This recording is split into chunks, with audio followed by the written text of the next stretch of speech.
Good morning, good afternoon, and good evening from wherever you're watching this video from. My name is Maria Gamira.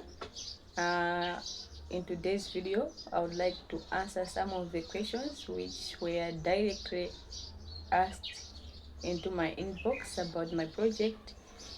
So I thought it would be wise if I answer it in this way because we might have some other people who also had the similar questions, but then for other reasons they were not able to ask us. So this is a better way of doing it. So everyone who had the concerns about a project should maybe be informed. Yeah, so first of all, we appreciate your effort. You're reaching out and then asking about a project. It surely shows that you're following and then you love what we do. That keeps us going and motivates us a lot. So I'll go straight to the first question. It was like, uh, what really inspired you to start environmental conservation? Yeah, so I think I answered this question on my introductory video last time, but then I'll just go straight, maybe to elaborate more. Uh, of the biggest reason why I started environmental conservation. As I already said, I was never an environmental person. My dreams were something else. I wanted to become a doctor. You know, the reason I wanted to become a doctor is because of my late father. When I was 12, it should be 11 because that was 2012. I was 11. My father was last to a hospital. He died while waiting for the doctor because the whole area had a one doctor. So he was away attending other duties. So we had to wait for him. But unfortunately, he couldn't make it. So as a young person, that was so sad and it was very devastating. For that reason, I decided I would become a doctor, to help others who, had to meet, to had died in the same way, you know. So as a young person, I worked hard towards becoming a doctor. Yeah. So what inspired me or what made me change my mind? The biggest reason was my mother.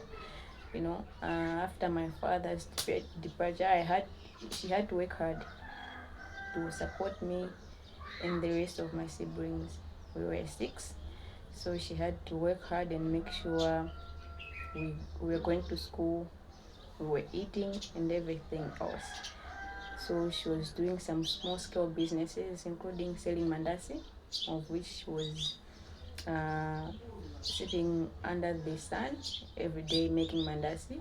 You know, so she was using the traditional method of cooking and firewood, of which she used to inhale a lot of toxic smoke from those wood she was using. So when I was mentored about deforestation and their impacts, right, on our health, I quickly went back to my mother's health because sometimes at night she would cough and having difficulties sleeping because of those toxic smoke she was inhaling during the day. So it was more personal to me. And then as a young person, I thought maybe I could step up and then do something to help reduce the problem. So that's why I was more interested in environmental issues because to me it was now personal. I thought of maybe trying to find out something or other means of cooking that would reduce this problem my mother used to face and other women in my community or elsewhere. So that's when I started uh, volunteering, facilitating the news, and then eventually when I got the chance, I had to come up with a better way of cooking, at least which could produce less smoke compared to the traditional method of cooking. So I can say that was the biggest reason. There can never be any better reason I can say apart from that, because actually to me, I should be honest that that was the reason. but last time I wasn't able to say this because it was a bit personal, but then I think now it makes sense as to why I ventured into environmental conservation. And then the second question is, what are your dreams? Do you wish to expand your project further? Yeah, thank you for reminding me. Actually, that's my dream, expanding my project further and then coming with other better and advanced means of cooking, you know.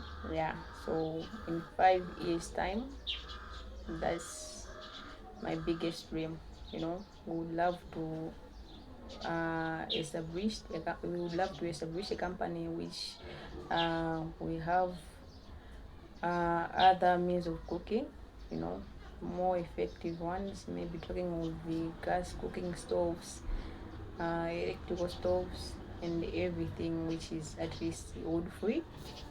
But because of the resources we had, because also here we have a question like, do you dream of improving your sustainable means of cooking to something advanced? So this question is also the same, like as connected to our dream. Like, yeah, our dream is like we love to establish other wood free sustainable means of cooking, so that we have, you know, we don't have people relying on wood for, you know, for cooking or anything else. We'd like to reduce the pressure on our forest and in our environment.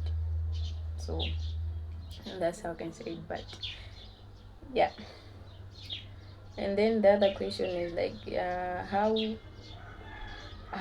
you how did you overcome challenges you ever faced in your environmental conservation, if you had any? Yeah, we had a lot of challenges in our project implementation, especially, you know. We said our project is aimed at empowering young women as well as local women, right? So our selective measures, we usually prioritize selecting the most vulnerable, you know, talking of women, maybe widows and the other groups. The program comes in when we are, you know, we have limited resources, but then we have to pick others while holding others, you know, like we will help others next time, but this time we need maybe 50. So it's always challenging because to those who are left out, they would always feel like they're outside the project, you know, feeling like maybe, you know, they would feel bad. So to me, I can say that has always been the challenge, because I wish to help everyone in my community, but then with the resources we had, we still had to select some and then leave out some.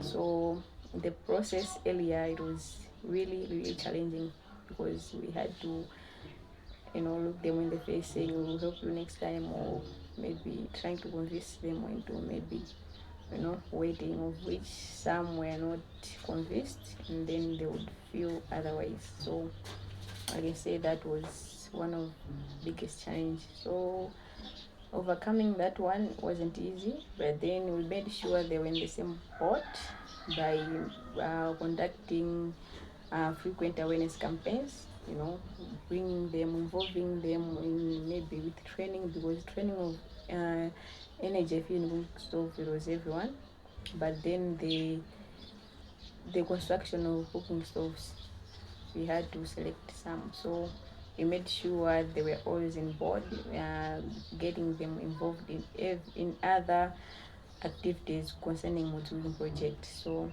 yeah, that's how I can answer that question. And then we have more. I think we meet in the next video. Thank you.